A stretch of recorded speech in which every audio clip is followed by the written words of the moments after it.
ಇನ್ನು ತಿರುಪತಿ ಲಡ್ಡು ಗದ್ದಲಕ್ಕೆ ಸಂಬಂಧಪಟ್ಟ ಹಾಗೆ ಕಟ್ಟುನಿಟ್ಟಿನ ಕ್ರಮಕ್ಕೆ ಸರ್ಕಾರ ಅಲರ್ಟ್ ಆಗಿದೆ. ಕಠಿಣ ಕ್ರಮವನ್ನ ಕೈಗೊಳ್ಳೋಕೆ ಸರ್ಕಾರ ಬದ್ಧ ಅಂತ ಹೇಳಿ ಆಂಧ್ರಪ್ರದೇಶದ ಉಪಮುಖ್ಯಮಂತ್ರಿ ಪವನ್ ಕಲ್ಯಾಣ್ ಹೇಳಿದ್ದಾರೆ. ಸನಾತನ ಧರ್ಮ ರಕ್ಷಣಾ ಮಂಡಳಿಯನ್ನ ರಚಿಸುವ ಬಗ್ಗೆ ಡಿಸಿಎಂ ಮನವಿ ಕೂಡ ಮಾಡಿಕೊಂಡಿದ್ದಾರೆ.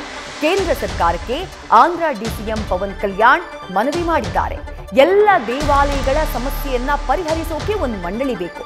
ರಾಷ್ಟ್ರೀಯ ಮಟ್ಟದಲ್ಲಿ ಮಂಡಳಿಯನ್ನ ರಚಿಸುವಂತಹ ಅಗತ್ಯ ಇದೆ ಅಂತ ಹೇಳಿ ಟ್ವೀಟ್ ಮೂಲಕ ಆಂಧ್ರದ ಉಪಮುಖ್ಯಮಂತ್ರಿ ಪವನ್ ಕಲ್ಯಾಣ್ ಮನವಿಯನ್ನ ಮಾಡಿಕೊಂಡಿದ್ದಾರೆ. ಆಂಧ್ರ ಡಿಸಿಎಂ ಪವನ್ ಕಲ್ಯಾಣ್ ಅವರು ಮಾಡಿಕೊಂಡಿರುವಂತಹ ಮನವಿ ಇದು. ಕ್ರಮ ಆಗಬೇಕು.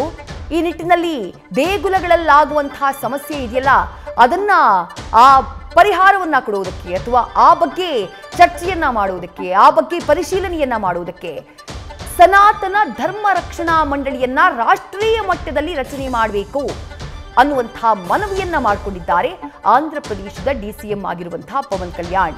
ಅವರ ಟ್ವೀಟ್ ಅನ್ನ ನೀವು ಗಮನಿಸ್ತಾ ಇದ್ದೀರಿ. ತಿರುಪತಿ ಬಾಲಾಜಿ ಪ್ರಸಾದದಲ್ಲಿ ಬೆರೆತಿರುವಂತಹ ಪ್ರಾಣಿಗಳ ಕೊಬ್ಬು ಅಂದ್ರೆ ಮೀನಿನ ಎಣ್ಣೆ, ಹಂದಿಯ ಕೊಬ್ಬು ಹಾಗೆ ಗೋಮಾಂಸದ ಕೊಬ್ಬು ಕಂಡು ಹಿಡಿದಿರುವುದರಿಂದ ನಾವೆಲ್ಲರೂ ಕೂಡ ತೀವ್ರವಾಗಿ ವಿಚಲಿತರಾಗಿದ್ದೀವಿ. ವೈಎಸ್ಆರ್ಸಿಪಿ ಸರ್ಕಾರ ರಚಿಸಿರುವಂತಹ ಟಿಟಿಡಿಯ ಮಂಡಳಿ ಹಲವು ಪ್ರಶ್ನೆಗಳಿಗೆ ಉತ್ತರಿಸಬೇಕಾಗಿದೆ. ಸಾಧ್ಯವಾದಷ್ಟು ಕಠಿಣ ಕ್ರಮ ಕೈಗೊಳ್ಳೋಕೆ ನಮ್ಮ ಸರ್ಕಾರ ಬದ್ಧ ಆಗಿದೆ. ಆದರೆ ಇದು ದೇವಾಲಯಗಳ ಅಪವಿತ್ರತೆ, ಅದರ ಭೂಮಿ ಸಮಸ್ಯೆಗಳು ಮತ್ತು ಇತರ ಧಾರ್ಮಿಕ ಆಚರಣೆಗಳ ಸುತ್ತಲಿನ ಅನೇಕ ಸಮಸ್ಯೆಗಳ ಬಗ್ಗೆ ಬೆಳಕನ್ನ ಚೆಲ್ಲುತ್ತೆ. ಇಡೀ ಭಾರತದಲ್ಲಿರುವ ದೇವಾಲಯಗಳಿಗೆ ಸಂಬಂಧಿಸಿದ ಎಲ್ಲ ಸಮಸ್ಯೆಗಳನ್ನ ಪರಿಶೀಲಿಸೋಕೆ ರಾಷ್ಟ್ರೀಯ ಮಟ್ಟದಲ್ಲಿ ಸನಾತನ ಧರ್ಮ ರಕ್ಷಣಾ ಮಂಡಳಿಯನ್ನ ಸ್ಥಾಪಿಸುವಂತಹ ಸಮಯ ಬಂದಿದೆ.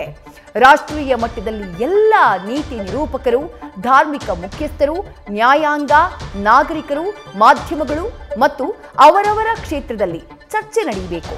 ಸನಾತನ ಧರ್ಮವನ್ನ ಯಾವುದೇ ರೂಪದಲ್ಲಿ ಅಪವಿತ್ರಗೊಳಿಸುವುದನ್ನ ಕೊನೆಗೊಳಿಸೋಕೆ ನಾವೆಲ್ಲರೂ ಕೂಡ ಒಗ್ಗೂಡಬೇಕು ಅಂತ ನಾನು ಭಾವಿಸ್ತೀನಿ ಅಂತ ಹೇಳಿ ಆಂಧ್ರ ಪ್ರದೇಶದ ಉಪಮುಖ್ಯಮಂತ್ರಿಯಾಗಿರುವಂತಹ ಪವನ್ ಕಲ್ಯಾಣ್ ಟ್ವೀಟ್ ಮೂಲಕ ಕೇಂದ್ರ ಸರ್ಕಾರಕ್ಕೆ ಮನವಿಯನ್ನ ಮಾಡಿಕೊಂಡಿದ್ದಾರೆ.